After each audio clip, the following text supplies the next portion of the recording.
Hello, everybody. This is Lynn Post with 31 Gifts, and I'm excited to be able to introduce Nikki Keoho to all of you all.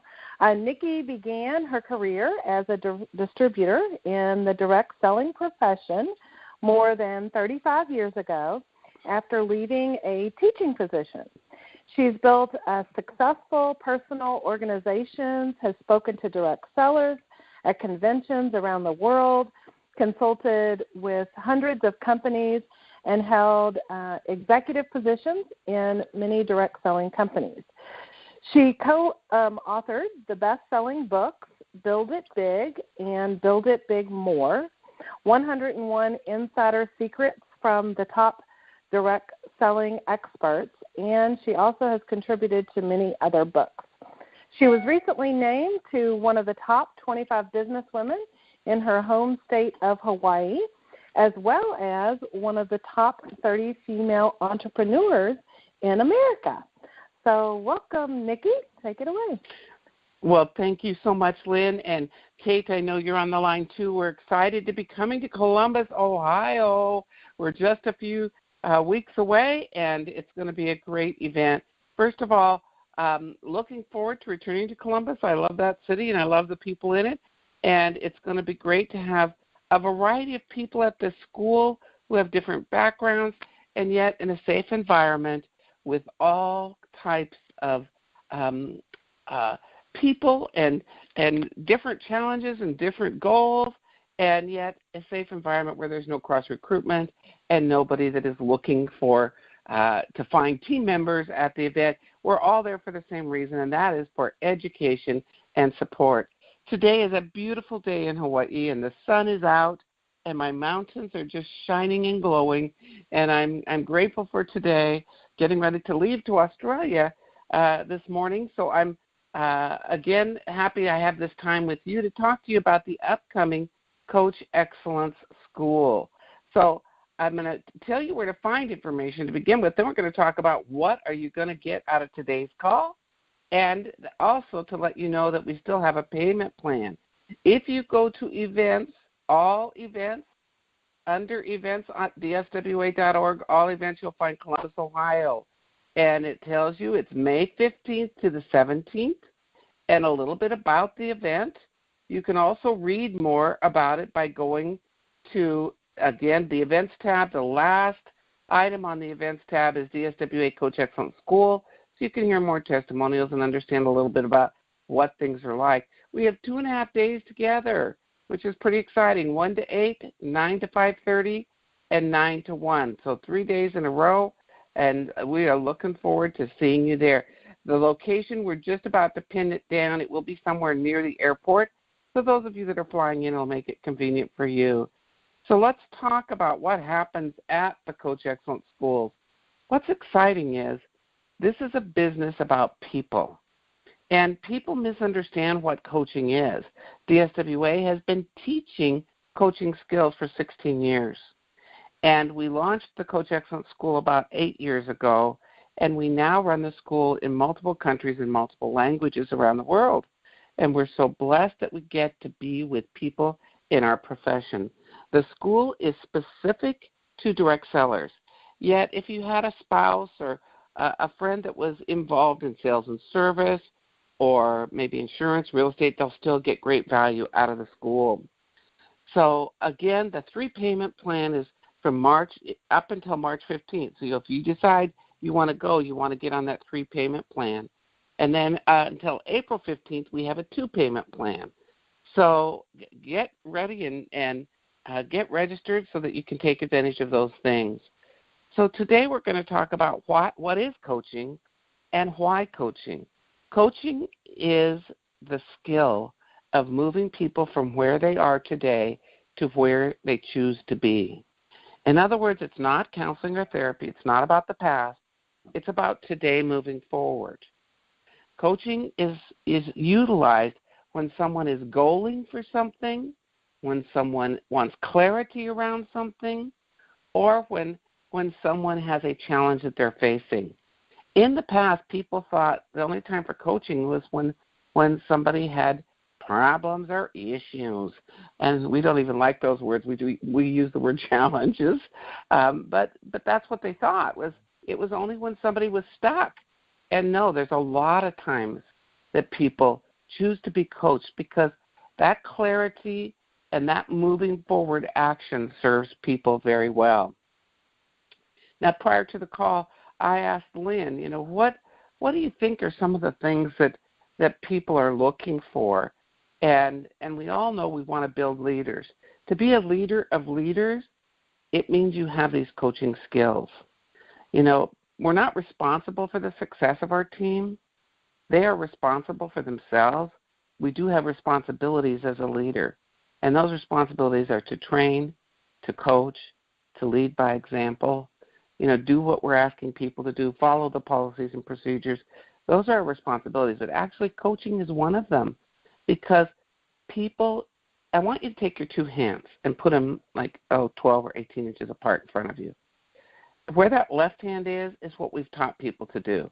So let's say we've taught them the mechanics of coaching, or the mechanics of recruiting, that they know how to recruit. They know how to establish rapport, how to ask questions and listen, how to get to that emotional why.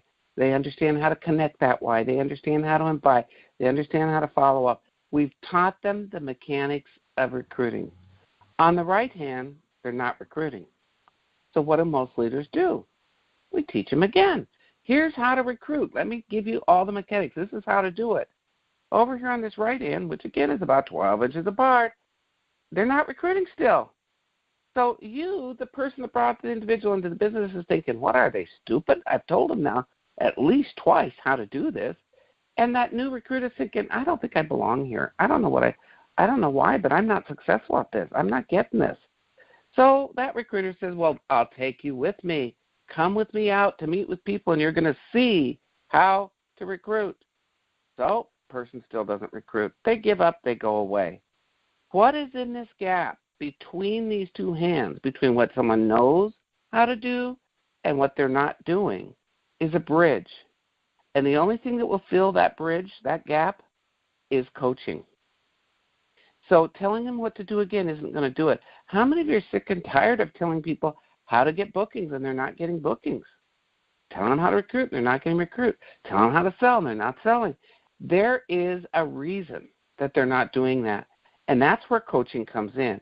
In that gap with recruiting, there's about 10 main reasons people don't recruit, all based on fear.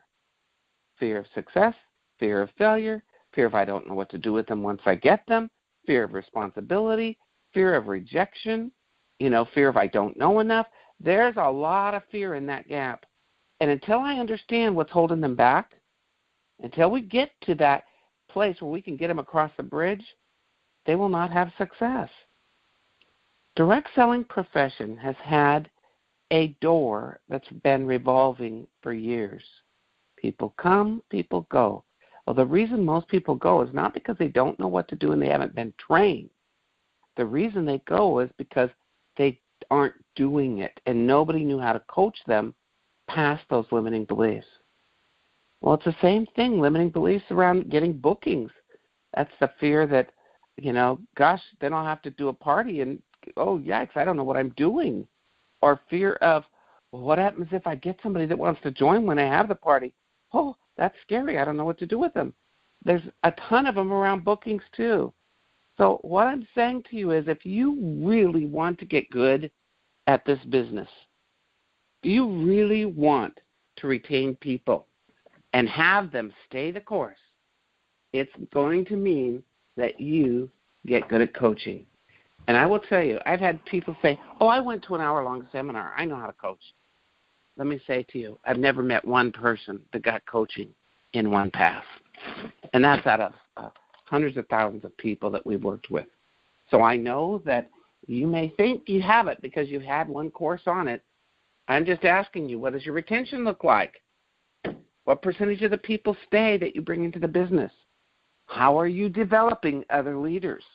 Those are all things for you to think about, because if those things are not working, then maybe a course that is of great length could be a service to you. Now, I also want you to know that each of us in this particular field gets better by using what they learn. And so that means at the course you want to come with scenarios, things that you'd personally like to be coached on, because a real play is way more effective than a role play. So if you come and say, I'd like to get past this limiting belief, or I don't know what's holding me at director. I've been a director for 20 years now, and I just can't get past it. Well, I can guarantee you, if you've been stuck that long and you're not moving up, there's a limiting belief in there somewhere. So things that you're going to learn are, what is coaching? So that's the difference between training and coaching and cheerleading and mentoring and all the rest of that. By the way, burn your pom-poms. You don't need to be a cheerleader. In fact, it's not very effective at all. You're going to learn about self-coaching, because there's no greater way to learn to coach than to coach yourself. Start working with you, and you've got you with you everywhere you go. Good news. How to mentally prepare for coaching. Oh, you're going to love this. You're going to get to do an online DISC assessment that we invested a lot into this assessment to give back a report. It's a 32-page report that you get back. It's probably the most comprehensive behavioral style assessment you've ever taken. And you bring that with you to the school, because we work through that, and because we want to know how to coach different styles. We want to know and understand different kinds of people. So we ask the best questions to those individuals, and we communicate the most effectively. So applying DISC to determine behavioral styles is a really good part of it now, and coaching around that. You're going to learn about powerful questions that empower others. Those questions are important for us to grab, because guess what? Questions are the answer. But you know what? People think that this whole thing is about questions. That's what coaching is questions. Well, you could be coaching someone and just leading them where you want them to go. So these are open-ended questions that do not lead. And the questions aren't effective if you're not practicing heart-centered listening, which is the next skill that you're going to get. I got to tell you, compassionate feedback is one of my favorite skills. I wasn't very good at this. Compassionate feedback is like the opposite of constructive criticism. But it seems like all people in business have learned how to give constructive criticism. Let me ask you, how constructive is criticism? It's generally not, and it's generally not given with permission. So constructive criticism sounds something like this. Let me give you a little constructive criticism. We all think that your meetings are boring. And guess what? They can't speak on behalf of the whole world. So you're going to learn how to give effective, compassionate feedback when someone has a blind spot and they can't be coached around something. And once you get that, I've got to tell you, women are the worst at leaving the elephant in the room. We sweep things under the carpet until it's a mountain. And when you learn how to give compassionate feedback in a timely fashion, it is so much simpler, and people receive the feedback. In fact, I have never had anybody say no to me when I've asked. And there's certain techniques to asking, and this is a yes or no. And if they say no, don't give it, because they're not ready to hear it. So what I've said to people is, when you're ready to hear something that could significantly impact your relationships, or that could significantly impact your business, you pick what it is. Just let me know. Let me know, and I'll be prepared to share it with you. And if you say that, almost always I go, okay, I'm ready, because it comes from a place of service. Anyway, you're going to love compassionate feedback. All of you very steady people that are on the line today, those of you that are kind, and I'm sure you're all kind, but our S's in the behavioral styles, the steadies, are more reserved and people-oriented. You're the nicest people. You just get along with everybody. And here's the thing, you listen and listen and listen. Heart-centered listening is probably one of your greatest skills. The skill that you're missing is called agreed action and accountability. And it's a specific way to move people to action. So if you've been having conversations with people without results, so you hang up from your so-called coaching call and you had a nice conversation but nothing ever happens, this is the skill you're missing. And those of you that are the D in the DISC behavioral style, the very outgoing, task-oriented, dominant individuals, this is where you want to start. And then you put people off. So learning these skills are important, but you've also got to learn the order in which the better results happen. The final skill that you will learn is called I see you acknowledgement, and that's really how to acknowledge people. I see who you are being.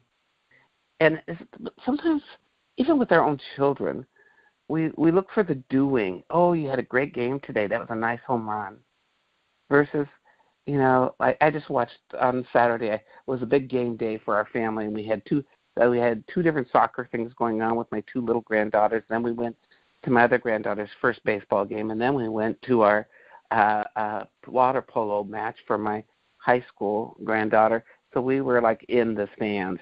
But every single event, we talked to the kids about who they were being on the field. Yes, little Kai hit 2 home runs, and she's a swinger, and she's just good at baseball. But what we said was, what we noticed, Kai, is how you interacted with the other girls, how you were cheering for them and in support of them. You are a great team player. It's different. And how they feel about it, they remember it. Good job doesn't mean a whole lot. So you're going to learn some things around that. And by the way, I know I talk about family a lot because what I want you to understand, learning to coach isn't just for your business. It's for every relationship you have. And if anybody on this line has teenagers, oh man, it's like a lifeline for you. Those of you with young kids, it's like, wow, you're going to have the skills to make your teenage life easier. And those of you that have adult children, guess what? You're going to know how to support them because they don't want to be told what to do anymore. And those of you that don't have kids, you're an auntie to somebody, you're a neighbor to somebody. So all of these things fit into our life and our relationships with our partners, our husbands, our friends. And that's the best part probably about the school is the value it brings to people across the board. You're also going to learn about how to sponsor using coaching questions or how to recruit. How do you engage people? Our old way was all about convincing. Today, it's about engaging people. You will discover the emotional why, how people get to that emotional why. That's probably the most important coaching skill that you're going to get. It's utilizing that heart-centered listening, utilizing those empowering questions to support someone in finding the most important thing to them, their purpose, their emotional reason for doing this business, and how it fits together in the puzzle. We're also going to talk about how to present new paradigms, and I'm telling you what, the more efficient you get as a coach, the better and more effective people are at shifting someone's paradigm, their belief window. So you see, how you see the world is one way. But guess what? You may have a big blind spot, and there may be another possibility there.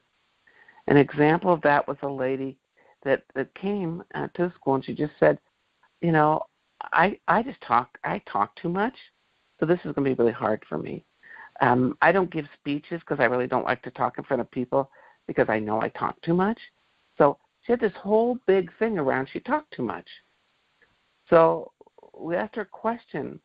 So where did that belief come from that you talk too much? She said, well, it's been all my life. I said, well, how did you get the belief? Long pause. When people pause, you're hitting pay dirt, folks. Zip your lip, don't talk, see what happens. Then this lady said, wow, I think I was about 4 years old, and I was riding in the tractor with my dad. And I was talking about the birds and the bees and the weather and everything else that was going on all around me. And my dad looked at me, and he said, you just talk too much. And she was just quiet after she said that. Next question. Do you think he meant for your lifetime or for those few minutes you were in the tractor with him? Took her breath away. She said, it wasn't for my life. It was for those few minutes.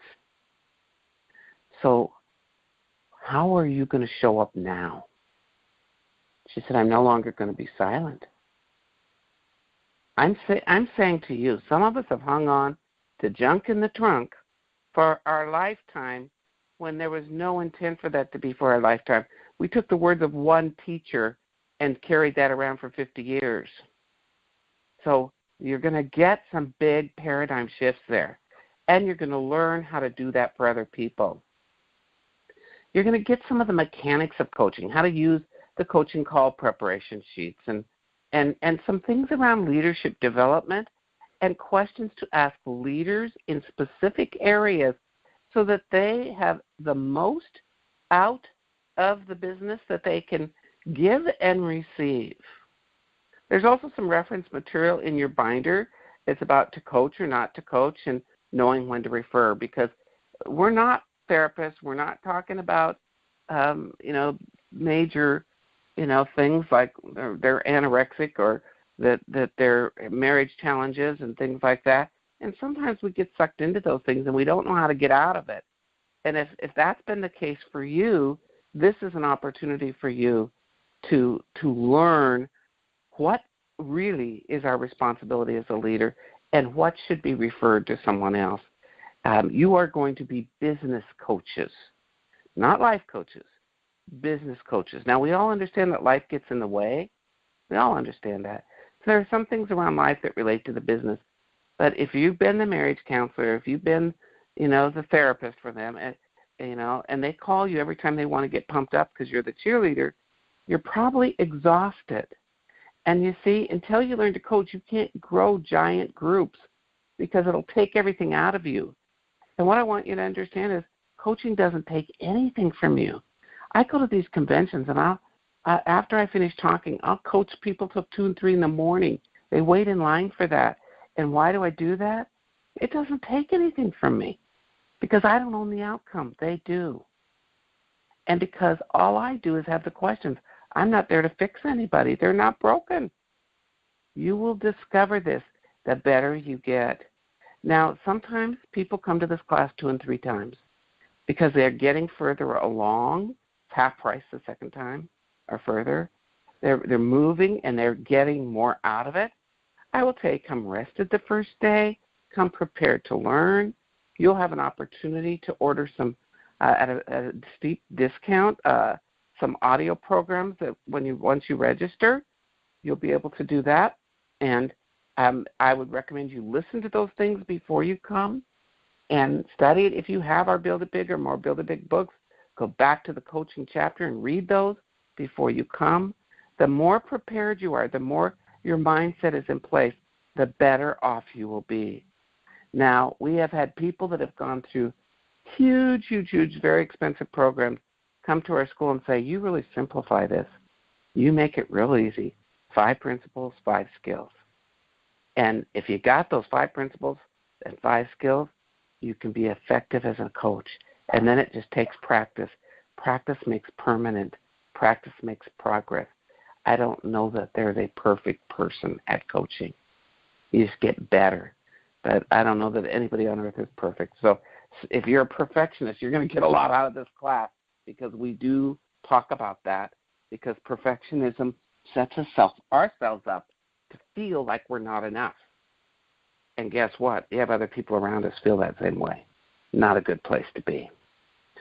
So I'm going to say to you, if you want to learn how to grow leaders and to develop a big business and stay sane and enjoy the journey and celebrate more often, you'll get a lot out of this class that can be for you. If you're someone that just wants a medium-sized or a small business and you're looking to make a big difference for people, this class is for you. It's for anybody that wants a better life. That's how I see it. Anybody that is looking for a better life and having better relationships will get value out of this course. And generally we have men and women in the course, so not quite sure if some people bring their spouse along with them, and some people bring, friends. It's up to you with what you do with that. Now, I am going to open the line by doing this. if there is anybody that would like to be coached live on any subject, you can press *6 on your phone, and that will unmute your individual line. And if not, I talked to Lynn in advance, and maybe, Lynn, we could start with you and see if there's anybody else first. Press *6. Otherwise, Lynn, could you work with me on this so we can demonstrate what coaching looks like? Sure. Thank you. Okay. What you said to me was that one of the greatest challenges right now within your organization is there are people that are having challenges with recruiting. And so they're coming to you, and I can't recruit, I can't get new people enrolled, or whatever those roadblocks are. For this exercise, would you be one of those people and kind of say what they're saying to you now? And I'll coach you through that. Great. Okay. I would love that. So by the way, on a coaching call, the person calls the leader. The leader doesn't call them. And they have already filled out the coaching call preparation sheet, which you'll get samples of that you can, rewrite, because you'll come to you in a Word document as well as in the book. And we're going to pretend, Lynn, that you've already filled that out, and now what you're ready to do is to be coached. So I don't know where you are, but if you can move away from the background noise that's going on around you. I think it's you anyway. Okay. It's my dog. Yeah. Oh, that dog. We love that dog. I can tell. Okay, that's a natural thing in this business. We have dogs in the background. Okay, so you feel, Lynn, I'm so happy that you called, and I appreciate you filling out the coaching call preparation sheet and saying you're having a little bit of challenge right now in the area of recruiting. Tell me more about that. Well, I met a girl at a party the other night, and I gave her a packet, and I talked to her at the party. Then I called her back, but I just can't get her to sign up. So when you gave her that information, what was her level of interest? Well, she seemed really interested. She was asking a lot of questions at the party, and so I told her that I thought she would be really good at what I do, and would she be interested in taking the packet? And she did. And so what appointment did you have with her for follow-up? I just called her on the phone after the party. It was the next day. What would the value be to having a specific appointment set following that meeting with her? I think it would maybe give her some time to think about it and have us both committed to talking through everything at a specific time, maybe. So that's one possibility. What other one or two things could you have done differently that maybe would have given you better results in reaching her?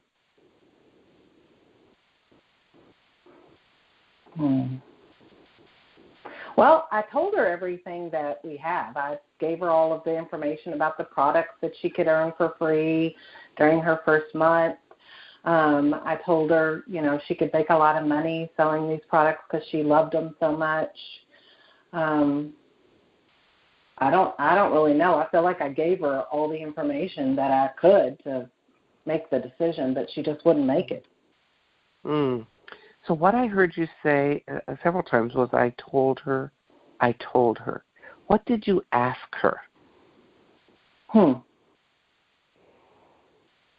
Well, when I gave her the packet, I asked her if she was interested. I'm sorry, I'm trying not to laugh, but this really happened. I told her that, I told her, I asked her if she was interested, and she said yes, but then I felt like I needed to tell her everything that there was about 31 to talk her into it. When you talk somebody into things, how often does it stick?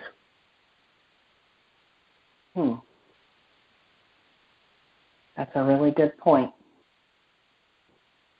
I don't think it sticks very often. What do you think is the difference between engagement and convincing?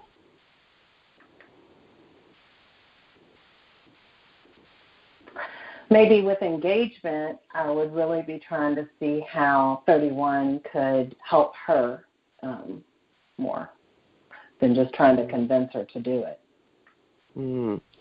So may I share a thought around that might support you in the future? Sure, I would love that. You are on the right track. That the engagement is you finding out more about them and them choosing to do this.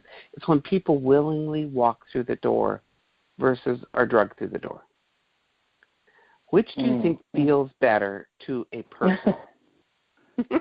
They want to willingly walk through the door. That feels much better.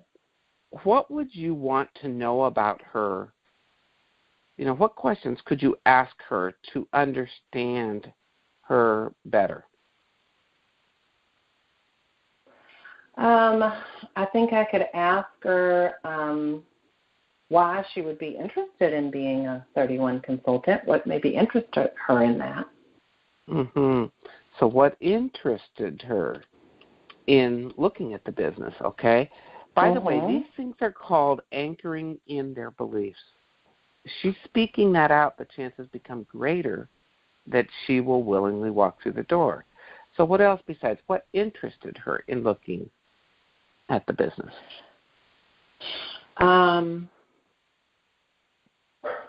I could see how 31 could help her family, what benefit being a consultant would be to her family. Now, let me ask you this. How much more effective do you think that is, asking her what she sees are the benefits versus you saying, now you're going to get this benefit, this benefit, this benefit, this benefit? I think that's a huge difference. I think that's been my biggest problem. So what would you do differently if this situation came up again in the future?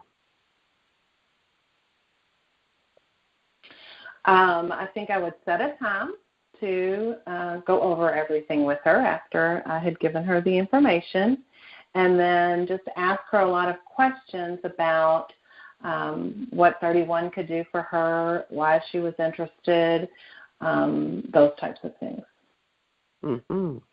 So it sounds like you've got a good plan for the future. Now let's look at what will you do to follow up with this woman.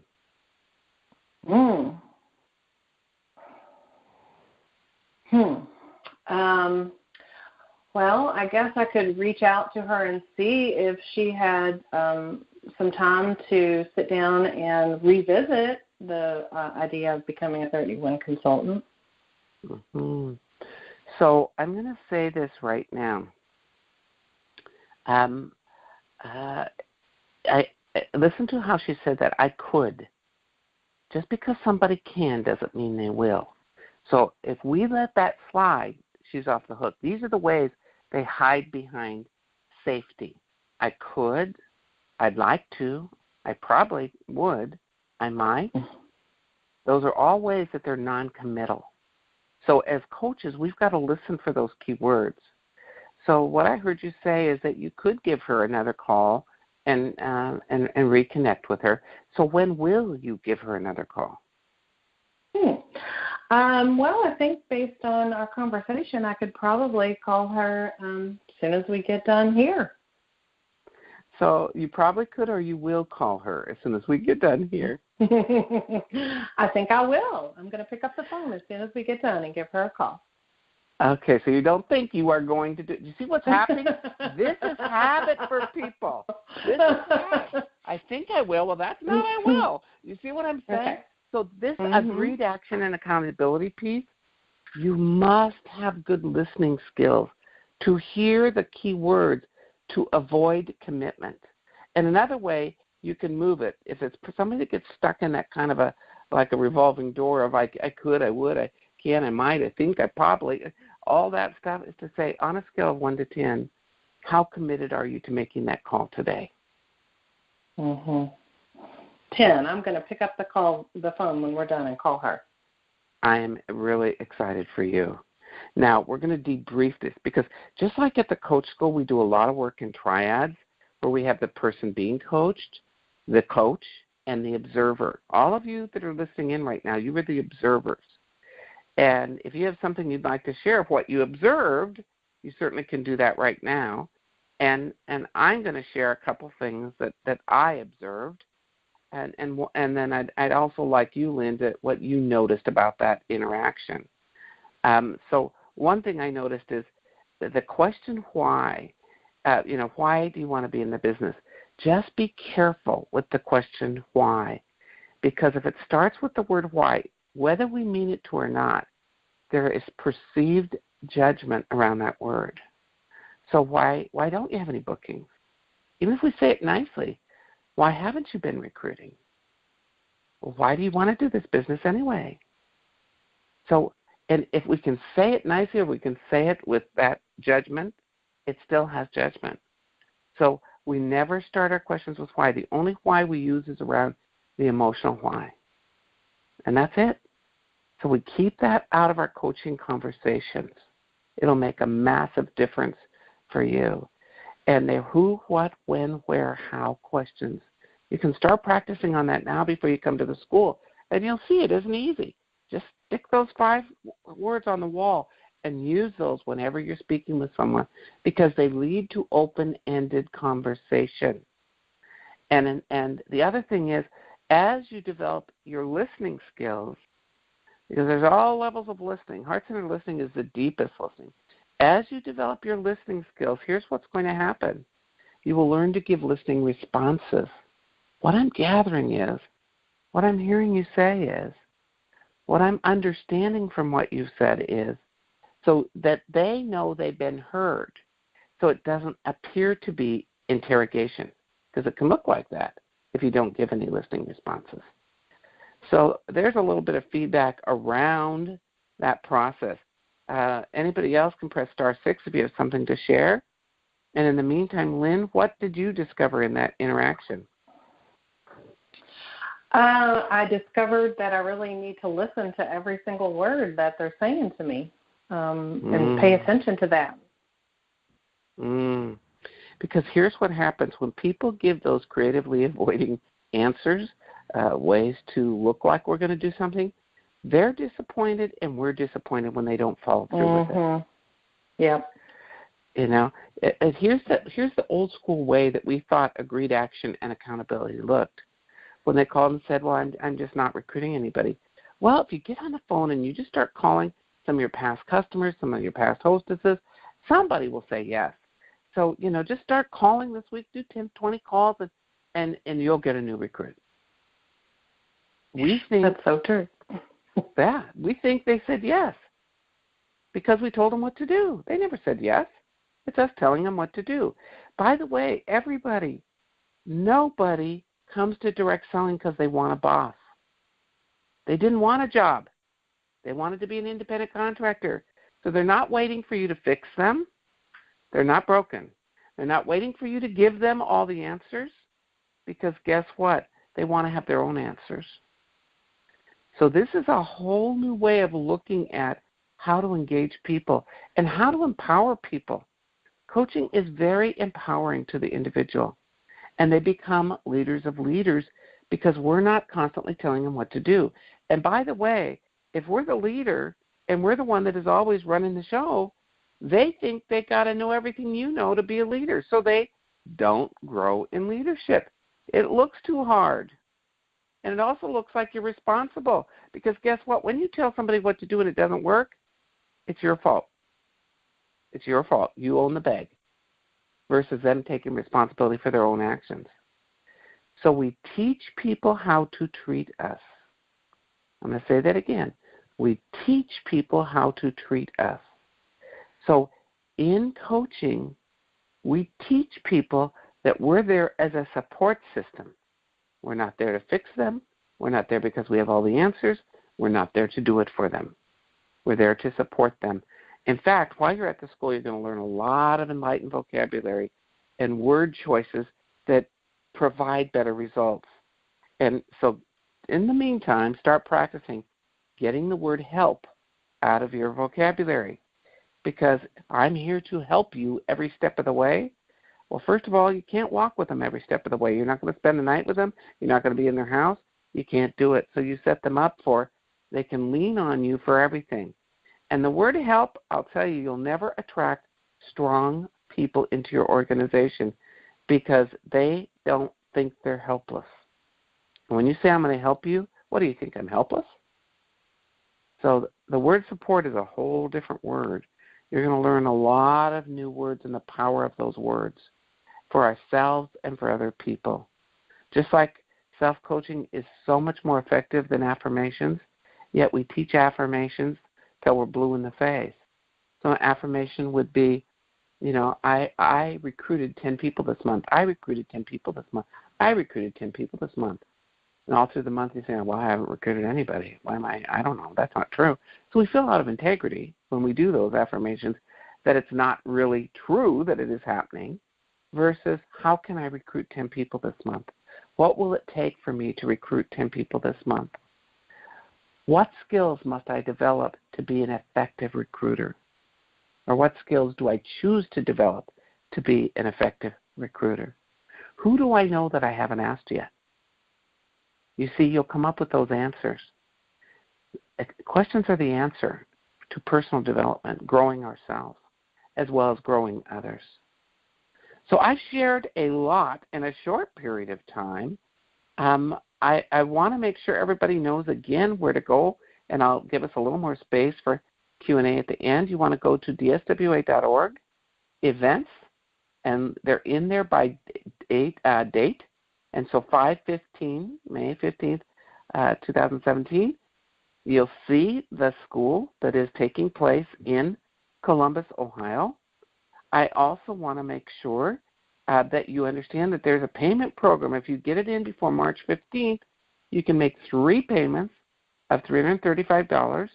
If you come in on before April 15th, you can do 2 payments at $500. And I'm going to tell you something. This includes most of your meals. It includes all of your materials. It includes the DISC profile. And it includes a lot of individual coaching for you at this school. And we're going to have some additional faculty there to support you also. So this will be a great school for you to be a part of, whether you're flying in or whether you live in the area. It's the first time we've done it in Columbus, Ohio. So this is a really good opportunity. And Lynn Post and Kate Owen are hosting it. It is not just a 31 event. It is for people of all different direct selling companies. So as you meet people, send them to the site so that they can find the event and get started. I don't know how many people have said I made my money back in 1 month. That's how I increased. Because you see, these skills are for selling, for doing parties, for bookings, for recruiting, and for retaining people. Coaching is the #1 retention tool in the direct selling profession. That's retention of customers, retention of hosts, and retention of team members. So just know it will be a worthwhile investment for you and others that you know that are in the direct selling profession. Kate, do you have anything that you'd like to share or questions that you might have before we wrap up? You can press *6 on your phone. I just want to say thank you so much for taking the time to get. I have learned so much just in this short period of time. I'm actually was texting Lynn quite a bit through the conversation, and there was a lot of capital letters in my text. So I love the focus on language. I love asking permission, and I love how I actually kind of feel a little bit of a relief where coaching has been such, I know that it's the key to my business. However, so time consuming, and it's one of the thing that you said was, you feel worn out because you're constantly giving, where this is about the support and about helping them find it on their own. So I think that just that alone is an amazing skill. So I am so excited, to get this energized and pumped up over, 35 minutes, I can't even imagine what 2.5 days is going to be like. You know what? Your cup will be full. I'm just telling you, your cup will be full. And the other thing is Kate, the good news is that we talk about an implementation plan. So when people leave that school, they've got a really good idea of where to begin and what exactly to do. And you don't have to learn and do everything at once. You can start with one skill. And in fact, if I was you, I would begin with one skill, like right now, between now and the school. Start practicing your who, what, when, where, how questions. Start practicing letting go of the outcome. And I'm going to say this to everybody. People always say, well, how can you let go of the outcome when you're a leader, when your income is based on their outcome? What I'm going to tell everybody is this. When you do let go of their outcome, your income will increase. Let me say it again. When you let go of the outcome, your income will increase because you have zero control over their outcome. They are an independent contractor. They do not work for you. And if you're holding on to that outcome for them, how many of us know we want it more than they do sometimes? Mm-hmm. So we're pushing so hard to try to help them that they don't help themselves. So the other thing you're going to love is a new technique that we have around sponsoring and the types of people that we sponsor. So if you're at a slump in recruiting, you want to be at this workshop. If you have people coming and going, you want to be at this workshop. If you're not getting the bookings and the parties that you want to be at this workshop. It's not just to keep people. It's to grow your business. So thank you, Lynn, for your thoughts on that. I mean, Kate, I appreciate that. Lynn, do you have anything you'd like to wrap up with? I just want to echo Kate and say thank you so very much. I am just as excited as she is to spend those 2.5 days with you and soak it all in and put it into practice. I can't wait to see how my business is going to grow from all of this. We have statistics after statistics, analytics that you wouldn't believe that of what's happened for people. And people have been stuck for a long time, how they moved within 6 months to the top position in the company. We have many, many, many people like that from around the world. So we know it works. The question is how you apply what you've learned and you stay with it. Because this is like a new practice. It's a new thing. It's like with our kids. Did you brush your teeth? Well, we ask that, did you brush the teeth? The answer is yes or no. And we've gotten in a habit of telling them what to do in the form of a question. But what happens is it carries over into our business life too. So when you learn how to ask open-ended questions to get kids to talk, example, instead of when they come home from school, sometimes we'll ask an open-ended question, how was your day? The standard answer is fine. End of conversation. When you ask this question, when they can start it today, when your children come home from school today, what was the best thing that happened at school today? And stop, look them in the eye, and let them talk. It's an interesting thing to watch what happens. Same thing with your partner comes home from work. What was the best thing that happened at work today? And stop what you're doing and be 100% present and just listen. Sometimes they go, what happened to you? But it's good because they noticed it was different. So, again, this course is for your life, not just your business. It's for every aspect of your life. And we are so honored to be a part of what's happening in Columbus, Ohio, and all of you in building your business. Please share this with your friends and family, and we'd love to have you fly in, drive in, however you can get there. It's going to be a beautiful weather, beautiful days. So get scheduled and registered right now, beginning on May 15th in Columbus, Ohio. Thanks again, ladies, and you have a blessed week.